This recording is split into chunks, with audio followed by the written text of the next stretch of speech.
Assalamu alaikum dear listeners, you are listening to Watan Radio Nizam. Welcome to our second English special, and we are here to discuss the ever so developing case of Raymond Davis, the murder of two Pakistanis and the cause of death of two others.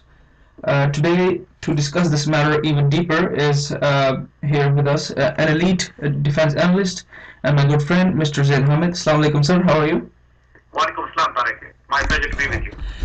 Sir, the first question that I want to ask you, and it is going to be asked a lot lately, since the arrest of Raymond Davis, what is the mystery surrounding this American, and what can be established by hearing the recent speeches of the Americans, like Obama and Hillary Clinton, as regard to this case?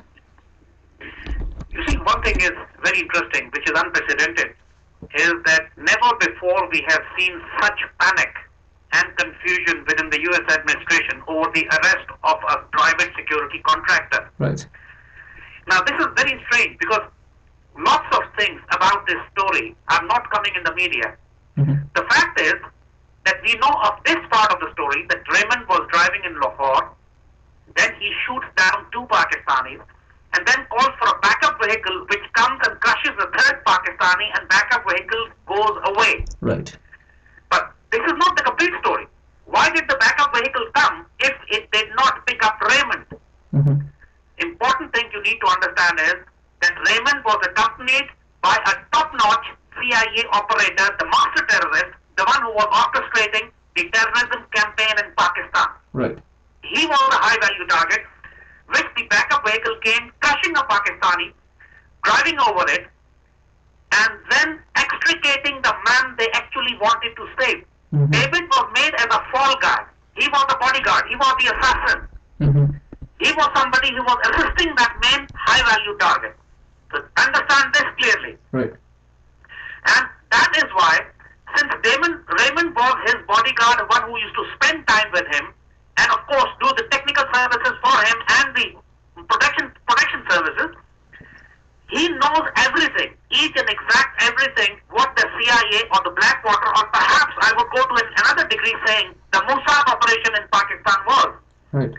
Because after the arrest of Davis, the equipment that has been found from his car include the GPS locating chips which were used to direct drone attacks, sensitive photographs of Pakistan security and defense establishments, Mm-hmm. and also the equipment which is exclusive to either spies or assassins, Right. like hollow point bullets and extra magazines and batteries and satellite communication equipment and maps and GPS trackers. So this kind of equipment is not with a diplomat. This Right. is with a hired gun assassin or a CIA covert operator. So, and the panic that has come into the U.S. government clearly suggests that Raymond and his master, the high-value target which was extricated by that Land Cruiser, Mm-hmm. they were on a mission which Americans don't want Pakistanis to know. Mm-hmm. And that is why even the U.S. government is putting pressure on the Pakistanis that whatever Raymond speaks must not come in the press, because Right. that is going to hurt the U.S.-Pakistan relations. Mm-hmm. Now, this is what the whole... It's not a question of just killing of two Pakistanis. In fact, there are rumors that those two Pakistanis were also from the security establishment who were trying to find out what Raymond was doing. Mm-hmm. So, but even that needs to be investigated and find out what was the actual mission of Raymond, what was he doing in Pakistan, what was he involved, his contacts with the dreaded Tehreek-e-Taliban Pakistan, the master terrorist group which has been attacking a Pakistan establishment, state, armed forces, ISI, his relationship with that terrorist group has been established. So, Mhm. with this kind of background, the issue is not the killing of two people. The issue is of Raymond's covert clandestine operations in Pakistan, Mhm. and his anti-state activities and his network, which he was heading or which he is part of. Mm-hmm. So that is why, and the panic in the U.S. government suggests that something really sinister was going on. Otherwise, we would not see Clinton, Obama, and of course, Mr. Kerry Lugar himself, Mr. Kerry himself coming to Pakistan Mm-hmm. and trying to exert the pressure that Pakistan should forget about the Raymond case, hand him over, and move on. Sorry, Pakistani establishment is not interested to forget about him right now. Right. And that is why you see the confusion and chaos in the American administration. They never expected Raymond to be caught. They never expected him to get this much of attention. Mm-hmm. And nobody is talking talking about the man who was extricated. Nobody is talking about the vehicle and the driver and the occupants which crushed the third Pakistani. Mm-hmm. And all the argument is on his diplomatic status. Right. So this is not something which you see on the surface. It's not something that you accept what is being presented to you. It's not a case of killing of two Pakistanis. It's a case of the entire terrorist war against the state of Pakistan led by Raymond and his team. Right. So you have made very good points over there. We also heard that the person who actually crushed the third Pakistani has fled to US. And a lot has since been going on. How will the American game plan be exposed through this major, we can say, breakthrough in the development of events which are taking place in Pakistan at the moment? You see, this is precisely the point. The entire American game plan would be exposed if Raymond starts to speak. Mm-hmm. And that is where the concern for the Americans is. Because frankly speaking, there is a major concern in the security establishment is to first to identify who this Raymond is. Right. Raymond is not even his real name. Mm-hmm. There is a suspicion that the man actually might be a Mossad agent, man actually might be an Israeli Jew, right, working under the cover of Raymond Davis on an American passport. This is very typical of Mossad. They use the American passport and fake names to operate in Pakistan and the Muslim lands where Israelis cannot operate themselves. Right. And the very simple fact that the entire American administration is in panic suggests that somebody very powerful on top of the American administration is pressurizing them to come and extricate Davis. Israelis cannot do it themselves, so they're using their entire clout and pressure on the American government. This is my suspicion, and a very strong one, mm-hmm, that Davis is actually would be an Israeli undercover Mossad operative. So if this kind of things are exposed, if he starts to speak, he's arrogant right now because he's got consular access. He's arrogant because Americans are visiting him. He's arrogant because he feels that American government is going to bail him out. But if he's isolated, if he's treated like an ordinary prisoner, if he's kept in a cell, if his communication from the outside world is broken down, mm-hmm, then he would be forced to speak. Once the moment he realizes that now he is under the law of Pakistan and only the Pakistani judiciary and law will decide about him, then the panic would set onto him. He was not trained. He was not mentally trained to accept that he would be arrested. right, So when he was arrested, he went into a state of panic. But only later, when the U.S. consular access was given to him, he calmed down. So the man is just a hired gun. He knows too much. He's been helping in assassination and terrorism and sabotage campaigns in Pakistan. Was a spy, photographing things. But he is not mentally very strong. He's right, physically strong, not mentally strong. So right, he can be broken down, and he must be broken down. And that's what the Americans are worried about. right. What if he breaks down? Mm-hmm. So, sir, we also saw that there has been a petition filed in the courts pertaining to the handover of Davis to the ISI. But let's just put the scenario into perspective. What could be a possible outcome if Davis is either let loose without any investigation, or if he's assassinated by the CIA? Then what happens then? You see, the point is, as I said, Davis is not himself a very high value person within the CIA hierarchy. He was a hired gun. Mm-hmm. He was an operator, collaborator, supporter, technical assistant, but Right. he knew too much simply Right. because he was protecting a high value target. Right. Now, so these kind of people are expendable, are disposable, can be dispensed of. Mm-hmm. So there is a possibility that if CIA feels that the man would be speaking too much, they might assassinate him, eliminate him.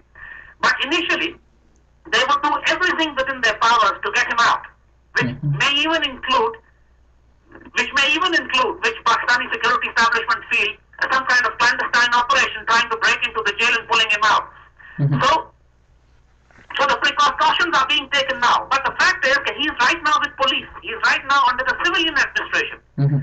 But the crimes that he's been suspected of, the equipment that has been recovered, and his involvement in and involvement with the terrorist groups in Pakistan clearly suggests that this is much more than a street crime, but a war against the state, subversion, sabotage, terrorism. Mhm. So when this kind of situation emerges, it would be definitely another mindset is building up within the Pakistani patriots that he should be handed over to the ISI or the military intelligence. Mm-hmm. Now, so if this happens, that probably would be the best course for Pakistan to find out on what operations or missions Davis was in Pakistan. Mm-hmm. Because right now, the media, the perception, Americans are spending millions into Pakistan.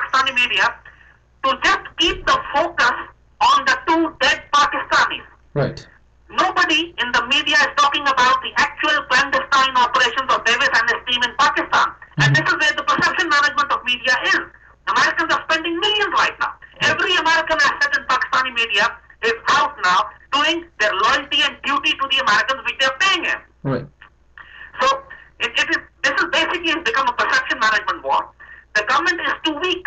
The government right now knows that they cannot hand over simply Davis to the Americans because the resistance from the population, civil society, judiciary, and the armed forces is very strong. Emotions are high right now. People are upset and angry.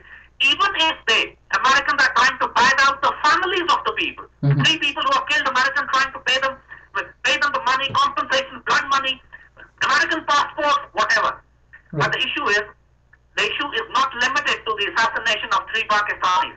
As we said, the concern is who really Davis is and on what mission is he in Pakistan, what's his real identity, and what kind of sabotage and terrorism he has been involved into. Even if Pakistan hands him over to the Americans later, which Pakistan might will later on.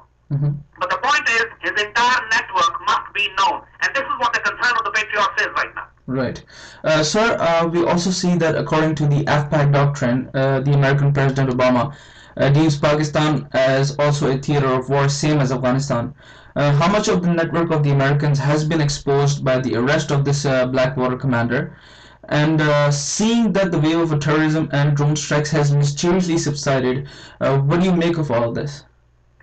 You see, this is precisely what everybody is trying to figure out. What was the Davis link to sabotage and terrorism and drone attacks inside Pakistan? The point is that all the American-sponsored terrorism has definitely subsided in Pakistan after the arrest of Davis, but a different axis of violence has emerged from within. For example, the blowing up of gas pipelines, the blowing up of electricity pylons in Balochistan, and a new axis of blowing up of train tracks, railway tracks in Sindh.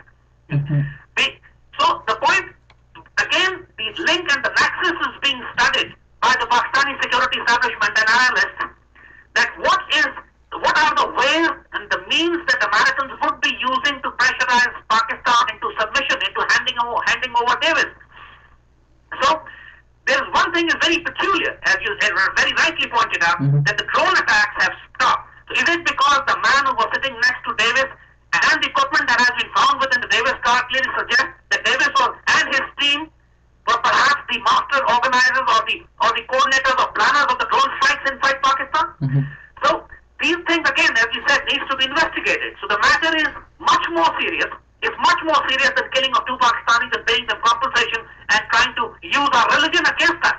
Because religion allows for compensation of blood money to be paid, but not in this circumstance when the person is also, it's not just a killing of, as we said, 2 people. Maybe hundreds of people have been killed by Davis and his team. Right. And that needs to be investigated. Right. Sir, why are the Americans so keen on risking their entire war in Afghanistan just after just one Blackwater operative? I mean, it has to be something serious, right? I mean, there is something going on there. They can't just risk anything. See, this is what we are saying, that Americans on one hand are desperate to get him out, but on the other hand, they cannot put any further pressure on Pakistan for the fear of 150,000 American NATO and Blackwater troops in Afghanistan would be starved to death if Pakistan also blocks the NATO supply line. Right. So on one hand, there are 150,000 troops. On the other hand, it's Davis and his network of CIA operators of sabotage and assassination in Pakistan, which would expose the entire U.S. game plan under AFPAC against Pakistan. AFPAC meant that Pakistan is no more an ally. AFPAC meant Pakistan is again a military theater as Afghanistan is. So if that aspect of the Pakistan chapter of AFPAC is exposed, that is going to jeopardize the entire U.S. foreign policy in the region. Right. That is going to expose the U.S. sinister actions and war and their 4th generation war against the state of Pakistan. Right. So what Pakistan needs to do now is, what Pakistani patriots need to do now is to make sure that no matter what, even if the compensation is paid, it's not a question of compensation to 2 or 3 people. Let's take compensation for at least 20,000 Pakistanis that have died in this American war against the Pakistani state. So let's talk to Americans. Let's redefine our relationship. What about Dr. Asia? What about those Pakistanis in Guantanamo Bay? Right. So these are it's much more complex than just paying compensation to 3 people and bailing out a master terrorist who's been caught red-handed. Right. Well, Mr. Zaid Hamid, we thank you very much for your analysis. Unfortunately, our time has run out. Thank you very much for coming on the show. No, you're welcome. Take care of yourself. Thank you very much. Yes, thank you. Welcome, sir.